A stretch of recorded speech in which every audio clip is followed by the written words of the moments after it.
Hello everyone, today we're going to be taking apart the Nintendo 64 controller, and also, as a secondary thing, we're going to be putting on a new thumbstick, a third-party one. It's a GameCube style joystick. Mostly because, well, look at that.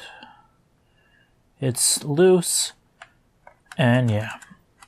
But we're not going to be getting rid of that. We're going to take it, keep it apart. We're going to keep it, and then we're going to do a full teardown of that in a different video. So, without further ado, I've had this Nintendo 64 controller for a couple of years now. Don't know if it was new or how new it is. But to take it apart, you have 9 screws in total in the back. You have these 7 right here. You also have 2 inside the expansion port. So, what you need: standard Phillips head screwdriver, and you just, unscrew them all. And these 7 screws right here, they're all the same.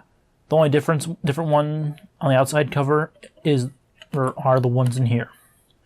So there's that. Let's screw everything else and move on. Now when you get to these ones, it helps if you have like a magnetized screwdriver head.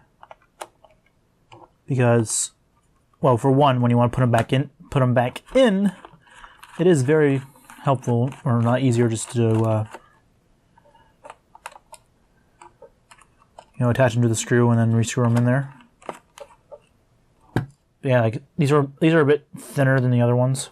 Okay, now that we've got that undone, what we're gonna do, simply pull it just straight up, like so. If these buttons fall out, the stickers, that's all right. And here you go. We have this part to remove the Z-stick. It just slides out. You see these little grooves right here. Slide back in like this and do that, and there we go. And ugh, it's dirty. Set you aside. Here we go. Also, take the triggers out really quick. Set those aside as well. We have this body. So, first things first, I'm going to remove these next screws, which are 3, 1, 2, 3. These 3 that hold the thumbstick in place. And once again, these ones are different. You don't need to remove this one unless you're taking it apart to clean it. So that's good to know. But these 3 are actually holding the board in place. Just be like, boop. Now then, make sure you pull the wire out from this little zigzaggy type of thing. And you just pull you right out. And there she be. The main board. Yeah, look at that thing. It's just still loose. Alright, and that looks pretty clean, so I don't have to clean that up, which is good. And you pull these off. That is full of dust. And then, final thing, you just pop the buttons out. Which everything's gonna get cleaned while I'm doing this. And, yeah. And boop, just throw buttons all over the place. Ta-da. Now don't worry about the C buttons. They're form-fitted so that they can only go in one way on this. And there you go. Now then, what I'm going to go do, I'm going to go take these parts, go wash them off, clean them up really good, make them look all pretty, and when I get back, while we're waiting for them to dry, we'll do the replacement for the thumbstick. Okay, so now we got all the parts washed up and cleaned up. I guess I could probably pull those off and clean those too, but no, we're not. Those look fine. Anyway, next thing we're gonna do is take this joystick off, which to do so, you may notice has this pad for the Z button, and the way to get that off is, you see how it's held up by these 2 tabs. The only one you want to move is the left one, because if you look at this up close, this one's welded to the casing, this one is not. So pull it off, and it just slides up like so. Now the next thing you want to do is unplug it from the main board, which grab by the wires tightly, wiggle back and forth while pulling. There we go. Out. Not up. Out. And there you go. There's the assembly. Now, since the thing off to the side for right now, the board, and since I'm like all prepared to do this, the unwrapping everything, here's the new one. Now, I got this from Amazon, and there's multiple ones. Like, ooh, that's a lot better. But this is apparently the second iteration of this, which is a bit better, but also might have some dead zones. Like the dead zones are really big on it. So the way you know if you got the first generation or not of this particular part is if it has a little hole in the center like that. It's second generation, so it should be a little bit better. Like, I am going to test it out afterwards and whatnot. So, take this, and okay, how you put this on. The side without the connectors goes up top like so, and you just take it and make sure it goes in straight. Then you just attach it or slide it in. And once you get it in there, you're gonna take this, kind of just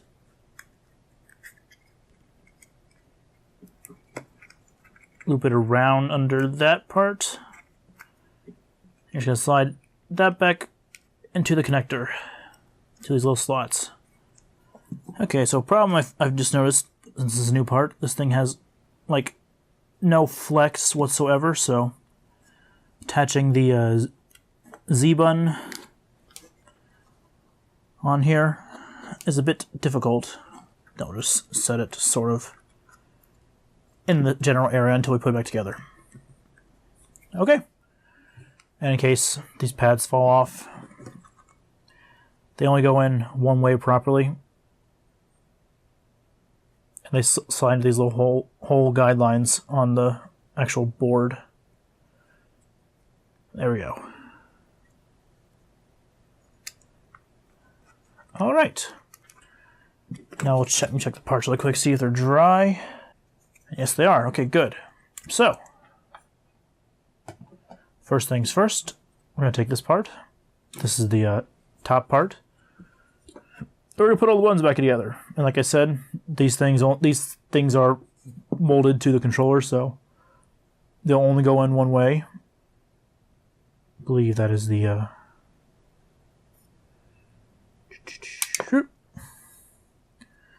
because they have these little tabs. So to figure out which ones are which, like so. Okay, once you have them on there, I'm going to take the connector thingamajiggers. What do you want to call these? Connector pads, maybe? I don't know. Slide them on there as well. And these only can go on one way, really. Well, I guess the start button and the D-pad can go on different ways, it looks like. Doesn't really matter. This one can only go on one way. Alright. And the next thing to put on, the shoulder buttons, which you see these long pegs right here. They only can go on one area, which is the right one. So it slides in like so. And left one slides in like so as well. Now then, next thing is the main board. It's going to take you and just set you like so. If that falls out, it's okay. These have like a little guide as well. Slide those in. And just put that right there. And D-pad or thumbstick, slide right in there. And since this just has such more flex and everything, gotta hold it in place while I'm doing the rest of this. Whatever. So this part, the cord will go between these two pegs right here, and it will snake around these pegs up here till it goes right in there. Okay, put these back in. Remember, long peg. So these can only go in one way, so.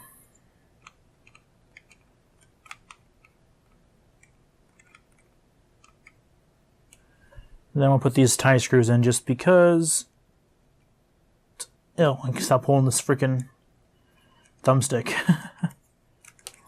And there we go, and I got that back in there. Now then. Remember, before you put the back part on, Z-button slides in like so, and then you slide down like that, and voila. All right, now do this. Flip you over. And what you want to do is make sure that none of these wires, like this one, or I guess in my case replacing the thumbstick, this one, they're not covering these holes, because that's where to screw it in. Slide you over to the side a little bit, and hopefully it will stay open or unblocked. All right. Just take you, line you up, and just slide you back on, and deal with all the clicking of trying to get this on there correctly. Okay. If it doesn't go on correctly, that means that you have, most likely the wire is blocking it, and it also helps if you like wrap it up correctly. That's how the wire is supposed to look. So now it should pop on correctly, and it should be easier. And mistakes are always made sometimes. Luckily I didn't force it on. Alright, so now we're just, yep, oh, perfect, look at that. Slides right on there. Almost. There. Place right back up on to place. I can feel the buttons are attached. So we're going to start putting some screws in really quick, just to hold it in place. And then we're going to test it out, make sure the thumbstick still works. And yeah.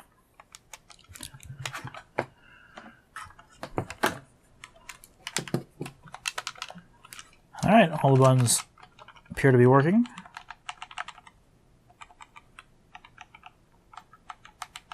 I say appear to be, but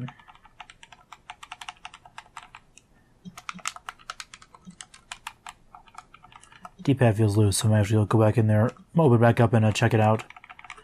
But here's the new thumbstick.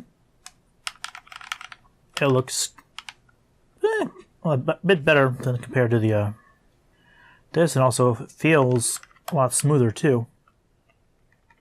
So yeah, that D-pad not feeling like it's properly fixed or connected. It's gonna bug me, but that's easily just taking it apart again and rearranging. I think I may have put it in wrong, that's why.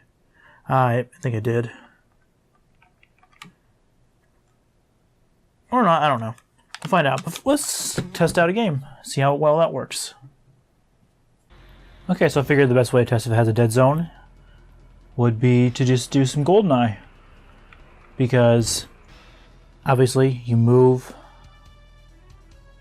and it'll know if it's has a dead zone or not. So let's see. Move slightly forward. Has a slight, yeah, has a pretty bad dead zone, it looks like. But if slightly move,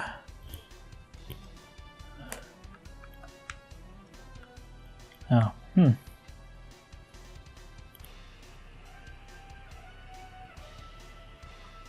Guess I'll also wait just to test it real quick. So down. Yeah. But hey, it is smoother, so that's good.